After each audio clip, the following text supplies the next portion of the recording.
আসসালামু আলাইকুম। আমি ডক্টর জেরিন। আমি আজকে কথা বলবো মেয়েদের অস্বাভাবিক স্রাব বা ভ্যাজাইনাল ডিসচার্জ। ভ্যাজাইনাল ডিসচার্জ কি? মেয়েদের যৌনপথে সবসময় তরল পদার্থ নিঃসৃত হয়। এই তরল মূলত যোনিপথ থেকে কিছু মৃত কোষকে বের করার জন্য এবং প্রজননতন্ত্রকে পরিষ্কার এবং সুস্থ রাখতে সহায়তা করে। সাধারণত একজন নারীর প্রতিদিন 1.4 মিলিলিটার পার ডে বা 1 চামচ পরিমাণ তরল পদার্থ বা স্রাব নিঃসৃত হতে পারে। একজন নারীর যোনি থেকে নির্গত তরল পদার্থ এবং রং নির্ভর করে তার মেনস্ট্রুয়াল সাইকেলের উপর। যেমন মেনস্ট্রুয়াল সাইকেল 28 ডেজ হলে আমরা তাকে 4 ভাগে ভাগ করতে পারি। Menstrual period, pre ovulation period, ovulation time, post ovulation time. Menstrual period হচ্ছে মাসিকের প্রথম দিন থেকে পঞ্চম দিন পর্যন্ত। এই পিরিয়ডে কারো স্রাব গেলে ওই স্রাব সাধারণত লাল রঙের হবে। প্রি ওভুলেশন পিরিয়ড, মাসিক পিরিয়ডের 6তম দিন থেকে 13তম দিন পর্যন্ত। এই সময় ডিম্বাশয় থেকে ডিম বের হয়ে আসে। এই সময় স্রাবের পরিমাণ কম থাকে। স্রাব সাধারণত সাদা বা কিছুটা হলুদ বা আঠালো হতে পারে। এটি নর্মাল। ওভুলেশন টাইম, মাসিক পিরিয়ডের 14 থেকে 21তম দিন। এই সময় স্রাবের পরিমাণ বৃদ্ধি পাবে স্বাভাবিকের চেয়ে অনেকটাই বেশি। এই সময় ইস্ট্রোজেন সিক্রেশন হবে। এই সময় পানির মতো স্বচ্ছ বা পিচ্ছিল অনেকটা ডিমের সাদা অংশের মতো স্রাব বের হবে। এই সময় ডিম্বপাত বা ওভুলেশন হয়। সহবাস করলে বাচ্চা পেটে আসার সম্ভাবনা থাকে। পোস্ট ওভুলেশন পিরিয়ড বলা হয় মাসিক পিরিয়ডের 22 থেকে 28তম দিন পর্যন্ত। এই সময় স্রাব কিছুটা কমে যাবে। তখন রং সাদা, হলুদ বা কিছুটা গাঢ় বা মিল্কি হোয়াইট হতে পারে। এগুলো বলা হচ্ছে যাদের মেনস্ট্রুয়াল সাইকেল রেগুলার তাদের জন্য, আর যাদের ইরেগুলার তাদের কম বেশি হতে পারে। যোনিতে নিঃসৃত তরলের রং নিয়ে কিছু কথা।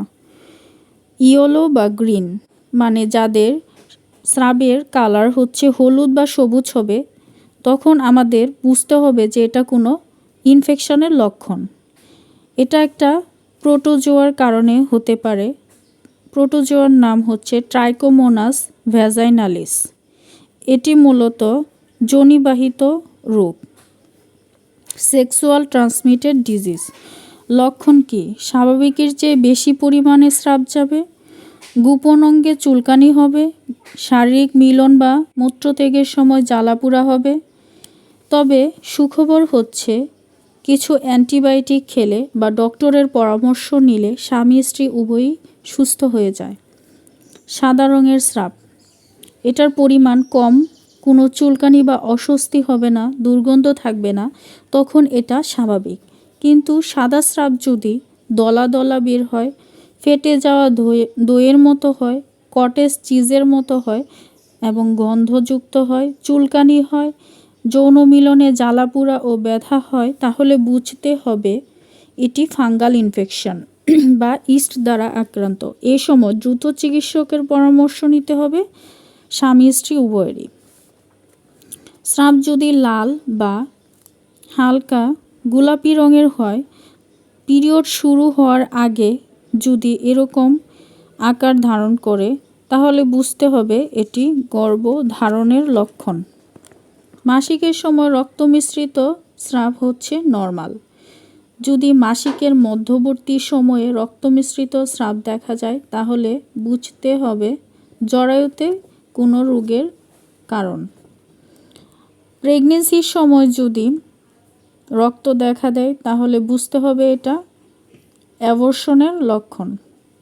যাদের বয়স 50-এর বেশি বা মাসিক সাইকেল চলে গেছে, বন্ধ হয়ে গেছে, এমন সময় যদি রক্ত দেখা দেয়, তাহলে বুঝতে হবে জরায়ুর ক্যান্সার বা অন্য কোনো জটিল রোগ হয়েছে। স্রাবের রং যখন গ্রে বা ধূসর রঙের হবে, তখন বুঝতে হবে কোনো ব্যাকটেরিয়াল দ্বারা আক্রান্ত।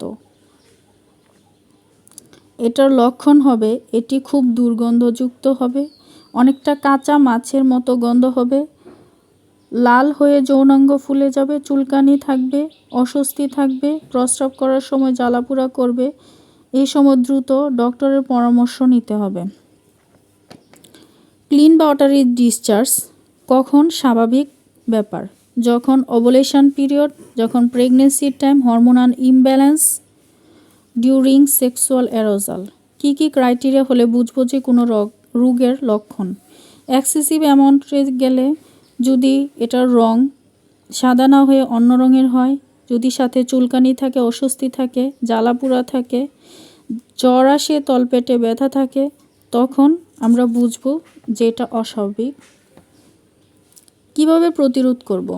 এগুলো থেকে নিজেকে কিভাবে রক্ষা করবেন?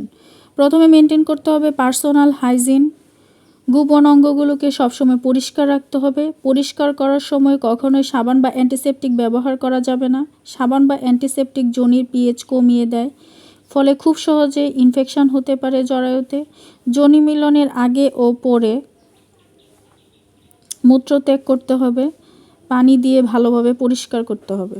পায়খানা এবং প্রস্রাবের সময় পানি অবশ্যই সামনে থেকে পিছনে ব্যবহার করবেন, পিছন থেকে সামনে নয়, অন্যথায় ইনফেকশন হবে। পর্যাপ্ত পরিমাণ পানি পান করুন। পাতলা বা ঢিলেঢালা সুতির পেন্টি ব্যবহার করুন। নিয়মিত পরিষ্কার করুন। পেন্টিগুলো রোদে শুকাবেন অবশ্যই। একটি পেন্টি দীর্ঘদিন ব্যবহার করবেন না। স্যানিটারি প্যাড ব্যবহার করবেন। কন্ডোম ব্যবহার করুন। একাধিক যৌনসঙ্গী পরিহার করুন।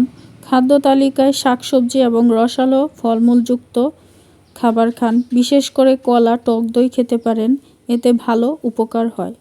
নিয়মিত হাঁটার ও ব্যায়ামের অভ্যাস করুন।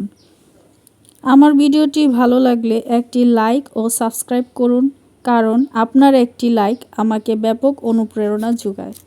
আল্লাহ হাফেজ।